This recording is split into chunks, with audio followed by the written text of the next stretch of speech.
అందరికీ నమస్కారం అండి. ఈసారి వీడియోలో 1955 ఈ సంవత్సరం విడుదలైన చిత్రాలు, వాటిలో అక్కినేని నాగేశ్వరరావు గారివి, నందమూరి తారక రామారావు గారివి, వారి చిత్రాల విశేషాలు మాట్లాడుకుందామండి.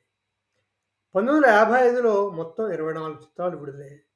అందులో అక్కినేని నాగేశ్వరరావు గారివి 7 చిత్రాలు, నందమూరి వారివి 6 చిత్రాలు. ఇద్దరూ కలిసి నటించినది ఒక చిత్రం. అంటే మొత్తం 12 చిత్రాలు వీళ్ళవే విడుదలయ్యాయి. అంటే వీరిద్దరివి కలిపి 50% చిత్రాలు వీళ్ళిద్దరివే విడుదలయ్యాయన్నమాట 1955లో. అలాగే అక్కినేని నాగేశ్వరరావు గారికి ఒక ఇండస్ట్రీ బ్లాక్ బస్టర్ చిత్రం 'రోజులు మారాయి'. ఆ చిత్రం కూడా ఈ ఏడాదే విడుదలైంది. అలాగే అక్కినేని నాగేశ్వరరావు గారు నిర్మాతగా మారి అన్నపూర్ణ పిక్చర్స్ బ్యానర్ మీద నిర్మించిన 'దొంగరాముడు' చిత్రం కూడా ఈ సంవత్సరమే విడుదలై విజయవంతమైంది. అవి ముఖ్య విశేషాలు. తర్వాత అక్కినేని నాగేశ్వరరావు గారి సినిమాలు ఈ సంవత్సరం విడుదలైన వాటి గురించి మాట్లాడుకుంటే 7 చిత్రాలు విడుదలయ్యాయి అనుకున్నాం కదా. అందులో మొదటి సినిమా 'మిస్సమ్మ'. అక్కినేని నాగేశ్వరరావు గారు, నందమూరి తారక రామారావు గారు కలిసి నటించిన చిత్రం. ఇందులో ముఖ్యంగా ముఖ్య పాత్ర రామారావు గారిది, సావిత్రి గారిది. అక్కినేని నాగేశ్వరరావు గారు ఒక విధంగా కామెడీ రోల్ పోషించారు ఈ చిత్రంలో. కావాలని నటించిన చిత్రం అక్కినేని నాగేశ్వరరావు గారు 'మిస్సమ్మ' చిత్రం. అక్కినేని నాగేశ్వరరావు గారి పక్కన జమున గారు కథానాయిక. విజయ ప్రొడక్షన్స్ బ్యానర్ మీద నాగిరెడ్డి చక్రపాణి గారు నిర్మించారు. ఎల్వి ప్రసాద్ గారు దర్శకుడు, సాలూరు రాజేశ్వరరావు గారు సంగీత దర్శకుడు. ఈ చిత్రం 100 రోజుల సినిమా. ఆ తర్వాత వచ్చిన చిత్రం రాగిణి పిక్చర్స్ బ్యానర్ మీద 'అర్ధాంగి'. ఈ చిత్రాన్ని పి పుల్లయ్య గారు నిర్మాత దర్శకుడుగా వచ్చింది. సావిత్రి గారు అక్కినేని నాగేశ్వరరావు గారి పక్కన ముఖ్య పాత్ర. తర్వాత సంగీతం మాస్టర్ వేణు. ఈ చిత్రంలో జగ్గయ్య గారు, గుమ్మడి గారు, శాంతకుమార్ గారు మిగిలిన ముఖ్య పాత్రలు పోషించారు. ఈ చిత్రం కూడా అక్కినేని నాగేశ్వరరావు గారికి, సావిత్రి గారికి ఎనలేని పేరు ప్రఖ్యాతులు తెచ్చాయని చెప్పుకోవచ్చు. 'స్వయం సిద్ధ' అనే బెంగాలీ నవల ఆధారంగా తీశారు 'అర్ధాంగి' చిత్రం. ఈ చిత్రం కూడా 100 రోజుల చిత్రంగా నిలిచింది. ఆ తర్వాత వచ్చింది సారథి బ్యానర్ మీద వచ్చిన చిత్రం అండి 'రోజులు మారాయి'. షౌకార్ జానకి గారు అక్కినేని నాగేశ్వరరావు గారి పక్కన హీరోయిన్. సారథి ప్రొడక్షన్స్ బ్యానర్లో సివిఆర్ ప్రసాద్ గారు నిర్మించగా చాణక్య గారు దర్శకుడు, మాస్టర్ వేణు గారు సంగీత దర్శకుడు. ఈ చిత్రం ఆ రోజుల్లో సూపర్ డూపర్ హిట్గా నిలిచి 1955 సంవత్సరానికి ఇండస్ట్రీ బ్లాక్ బస్టర్ హిట్ చిత్రంగా నిలిచింది. 3 కేంద్రాల పైగా రజతోత్సవం కూడా జరుపుకుంది ఈ చిత్రం. అదండి రోజులు మారాయి విశేషాలు. ఆ తర్వాత వచ్చిన చిత్రం 'అనార్కలి'. అంజలీదేవి గారు నిర్మించిన చిత్రం. అంజలి పిక్చర్స్ బ్యానర్ మీద వచ్చిన చిత్రం. అంజలీదేవి గారు ముఖ్య పాత్ర అనార్కలిగా నటించారు. అక్కినేని నాగేశ్వరరావు గారు సలీం గాను నటించారు. అక్బర్గా నటించిన పాత్ర ఎస్వి రంగారావు గారు. ఈ చిత్రానికి పి ఆదినారాయణరావు గారు నిర్మాత, సంగీత దర్శకత్వం, వేదాంతం రాఘవయ్య గారు దర్శకుడు. ఈ చిత్రం కూడా అక్కినేని అంజలి పిక్చర్స్ వారి రెండవ చిత్రం. ఈ చిత్రం కూడా విజయవంతమైంది. ఆ తర్వాత వచ్చిన చిత్రం 'సంతానం'. సావిత్రి గారు హీరోయిన్. సాధనా పిక్చర్స్ బ్యానర్ మీద వచ్చింది. సివి రంగనాథ్ దాస్ గారు నిర్మాత దర్శకుడు. సుసర్ల దక్షిణామూర్తి గారు సంగీత దర్శకుడు. ఈ చిత్రం కూడా విజయవంతమైన చిత్రంగా నిలిచింది. ఈ చిత్రంలోనే అక్కినేని నాగేశ్వరరావు గారు ఒక సీన్లో శ్రీకృష్ణుడి పాత్రలో కనిపిస్తారు. ఆ తర్వాత వచ్చిన చిత్రం ఏవిఎం ప్రొడక్షన్స్ వారి 'వదిన'. ఇందులో కూడా సావిత్రి గారి, అక్కినేని నాగేశ్వరరావు గారి పక్కన. ఏవి మెయ్యప్పన్ గారు నిర్మాత, ఎంవి రామన్ దర్శకుడు, ఆర్ సుదర్శన్ గారు సంగీత దర్శకుడు. ఇది కూడా 100 రోజుల చిత్రంగా నిలిచిందండి. ఆ తర్వాత వచ్చింది అన్నపూర్ణ పిక్చర్స్ వారి మొట్టమొదటి చిత్రం. వారు కేవీ రెడ్డి గారి కోసం దర్శకత్వంలో నిర్మించాలని వారి కోసం వేచి ఉండి చేసిన చిత్రం 'దొంగరాముడు'. సావిత్రి గారు అక్కినేని నాగేశ్వరరావు గారి పక్కన హీరోయిన్. డి మసూదనరావు గారు నిర్మాత, కేవీ రెడ్డి గారు దర్శకుడు, పెండ్యాల నాగేశ్వరరావు గారు సంగీత దర్శకుడు. ఈ చిత్రంలో ఇతర ముఖ్య పాత్రల్లో జగ్గయ్య గారు, జమున గారు కూడా కనిపిస్తారు. జమున గారు అక్కినేని నాగేశ్వరరావు గారికి చెల్లెలుగా నటించారు ఈ చిత్రం. అవండి అక్కినేని నాగేశ్వరరావు గారు 1955లో వచ్చిన 7 చిత్రాలు. 7 చిత్రాలు సద్దినోత్సవ చిత్రాలే. ఒకటి బ్లాక్ బస్టర్ చిత్రం, ఇండస్ట్రీ బ్లాక్ బస్టర్ చిత్రం 1955కి, అది 'రోజులు మారాయి' చిత్రం అన్నమాట. అవి అక్కినేని నాగేశ్వరరావు గారి సినిమాల గురించి చూసుకుంటే చిత్ర విశేషాలు. తర్వాత చిత్ర విశేషాలు నందమూరి తారక రామారావు గారి సినిమాల గురించి చూద్దామండి. ముందే చెప్పుకున్నాం కదా, 'మిస్సమ్మ' గురించి మాట్లాడుకున్నాము అప్పుడే. అందులో ముఖ్య పాత్రలు రామారావు గారు, సావిత్రి గారే. విజయ ప్రొడక్షన్స్, నాగిరెడ్డి చక్రపాణి గారు, ఎల్వి ప్రసాద్. ఆ తర్వాత ఒక జానపద చిత్రం వచ్చింది, విజయ్ గౌరి అని. కృష్ణా పిక్చర్స్ బ్యానర్ మీద వచ్చింది ఈ చిత్రం. పద్మిని అక్కినే రామారావు గారి పక్కన కథానాయిక. డి యోగానంద్ దర్శకుడు, విశ్వనాథన్ రామ్మూర్తి గారు సంగీత దర్శకుడు. ఆ తర్వాత వచ్చిన చిత్రం చెరపకురా చెడేవు. షౌకార్ జానక్ గారు రామారావు గారి పక్కన కథానాయిక. భాస్కర్ ప్రొడక్షన్స్ మీద కోవెలమూడి భాస్కర్ రావు గారు నిర్మాత దర్శకుడిగా వచ్చింది.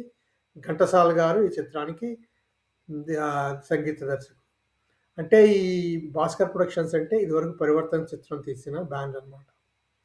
ఆ తర్వాత వచ్చిన చిత్రం నందమూరి తారక రామారావు గారి సొంత చిత్రం, నేషనల్ ఆర్ట్ థియేటర్స్ మీద వచ్చింది. జానపద చిత్రం జయసింహ.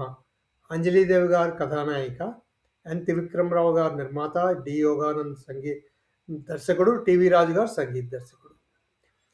ఒక పిచ్చి పుల్లయ్య తర్వాత తోడు దొంగల చిత్రాల తర్వాత ఆ 2 చిత్రాల పరాజయంతో కసితో తీసిన చిత్రం నేషనల్ ఆర్ట్ థియేటర్స్ వారు. ఎన్ త్రివిక్రమరావు గారు నిర్మించిన జయసింహ సూపర్ డూపర్ హిట్ చిత్రంగా నిలిచిందండి. దీంతో నేషనల్ ఆర్ట్ థియేటర్స్ బ్యానర్ని ఎక్కడికో తీసుకెళ్ళి నిలబెట్టింది ఈ చిత్రం. ఆ తర్వాత వచ్చిన చిత్రం వినోద పిక్చర్స్ వారి కన్యాశుల్కం. ఇందులో సావిత్రి, షౌకార్ జానక్ గారు ముఖ్య పాత్రలు వేశారు రామారావు గారి పక్కన. డిఎల్ నారాయణ గారు నిర్మాత, పి పుల్లయ్య గారు ఈ చిత్రానికి దర్శకుడు, ఘంటసాల గారు సంగీత దర్శకత్వం. కన్యాశుల్కం పాత్ర అందులో ముఖ్యంగా గిరీశం పాత్ర ముందుగా అక్కినేని నాగేశ్వరరావు గారిని అడిగారు డిఎల్ నారాయణ గారు. కానీ అక్కినేని నాగేశ్వరరావు గారు ఏవో కారణాల వల్ల నేను చెయ్యనంటే అప్పుడు రామారావు గారు తీసుకొని కన్యాశుల్కం తీశారు. మొదటిలో విడుదలైన ఈ కన్యాశుల్కం ఆ రోజుల్లో ఆడలేదు, కానీ ఆ తర్వాత రోజుల్లో విడుదలై మంచి విజయం సాధించింది. అలాగే తర్వాత ఒక క్లాసిక్ చిత్రంగా కూడా నిలిచింది రామారావు గారికి. అవండి కన్యాశుల్కం గురించి విశేషం. ఆ తర్వాత జూపిటర్ పిక్చర్స్ బ్యానర్లో వచ్చిన చిత్రం సంతోషం. అంజలీదేవి గారు రామారావు గారి పక్కన కథానాయిక. తర్వాత ఎం సోమసుందరం నిర్మాత, సిపి దీక్షిత్ అనే ఆయన దర్శకుడు, విశ్వనాథన్ రామ్మూర్తి గారు ఈ చిత్రానికి సంగీత దర్శకుడు. అలా రామారావు గారివి 6 చిత్రాలు వేసుకుంటే వీటిలో 2 చిత్రాలు సద్దినోత్సవ చిత్రాలు, మిస్సమ్మ, జయసింహ. అందులో జయసింహ సూపర్ డూపర్ హిట్ చిత్రంగా కూడా నిలిచింది. ఇకపోతే కథానాయకులుగా చూసుకుంటే ఈ ఏడాది అక్కినేని నాగేశ్వరరావు గారు, సావిత్రి గారు కలిసి నటించిన చిత్రాలు, అంటే జంటగా నటించిన చిత్రాలు 4. ఆ 4 కూడా సూపర్ డూపర్ హిట్ చిత్రాలుగానే నిలిచాయి. అర్ధాంగి, సంతానం, వదిన, దొంగరాముడు. ఈ 4 చిత్రాలు నాగేశ్వరరావు గారు, సావిత్రి గారు జంటగా వచ్చిన చిత్రాలు అన్నమాట. అలాగే రామారావు గారు, అంజలీదేవి గారు జంటగా 2 చిత్రాలు వచ్చాయి. ఒకటేమో జయసింహ చిత్రం, ఇంకోటేమో సంతోషం చిత్రం అండి. అలాగే రామారావు గారు, సావిత్రి గారితో ఒకే ఒక చిత్రం వచ్చింది, అది మిస్సమ్మ. అవండి చెప్పుకోవాల్సిన విశేషాలు దీని గురించి. ఇంకో విశేషం ఏమిటంటే షౌకార్ జానక్ గారు రామారావు గారితో ఒక చిత్రం, నాగేశ్వరరావు గారితో ఒక చిత్రం నటించారు. నాగేశ్వరరావు గారితో నటించిన చిత్రం ఇండస్ట్రీ బ్లాక్ బస్టర్ చిత్రంగా నిలిచింది. అవి ముఖ్యంగా నాగేశ్వరరావు గారి, రామారావు గారు నటించిన 12 చిత్రాల గురించి చెప్పుకుంటే. ఆ తర్వాత చెప్పుకోవాల్సింది బంగారు పాప. వాహిని వారి బిఎన్ రెడ్డి నిర్మాత దర్శకుడిగా వచ్చిన చిత్రం బంగారు పాప. ఆ తర్వాత వచ్చిన చిత్రం కన్యాదానం. ఈ చిత్రంలో విఠలాచార్య గారు మొట్టమొదటిసారిగా కాంతారావు గారి కాంబినేషన్లో వచ్చిన చిత్రం అండి. ఇది ఒక సాంఘిక చిత్రం. ఎక్కువగా కాంతారావు గారు, విఠలాచార్య గారు ముఖ్యంగా జానపద చిత్రాలకు పేరు పొందారు, కానీ వీరి కలగలో వచ్చిన మొట్టమొదటి చిత్రం మట్టుకు సాంఘిక చిత్రం. ఆ తర్వాత కె రఘురామయ్య గారు శ్రీకృష్ణుడిగా, రాజరాజేశ్వరి బ్యానర్ మీద కన్నాంబ గారు నిర్మించిన చిత్రం శ్రీకృష్ణ తులాభారం. ఆ చిత్రం కూడా 1955లోనే విడుదలైందండి. అది కూడా ఒక విశేషంగా చెప్పుకోవాలి. తర్వాత ఈ శ్రీకృష్ణ తులాభారాన్ని తర్వాత నందమూరి తారక రామారావు గారు జమున గారితో, అంజలీదేవి గారితో, తర్వాత డి రామానాయుడు గారు మళ్ళీ 1966-67లో నిర్మించారు. అది ఇంకొక విశేషం. ఈ 3 చిత్రాలు కూడా 1955లో వచ్చాయి. వాహిని వారి బంగారు పాప బిఎన్ రెడ్డి గారు తీసిన ఒక చాలా మంచి చిత్రం. అలాగే 1955కి ఉత్తమ చిత్రాలకు కేంద్ర ప్రభుత్వం ఇచ్చే బహుమతుల్లో రాష్ట్రపతి రజత పథకం వాహిని వారి బంగారు బాబు చిత్రానికి వచ్చిందండి 1955 గాను.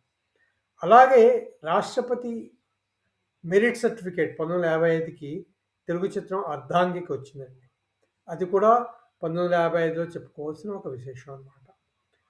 అవండి 1955లో విడుదలైన చిత్రాలు, వాటి విశేషాలు. ఈ వీడియో మీకు నచ్చితే సబ్స్క్రైబ్ చేయండి, షేర్ చేయండి, లైక్ చేయండి. మళ్ళీ మరో వీడియోలో మరిన్ని విశేషాలతో కలుసుకుందాము. అంతవరకు సెలవు. Thank you very much.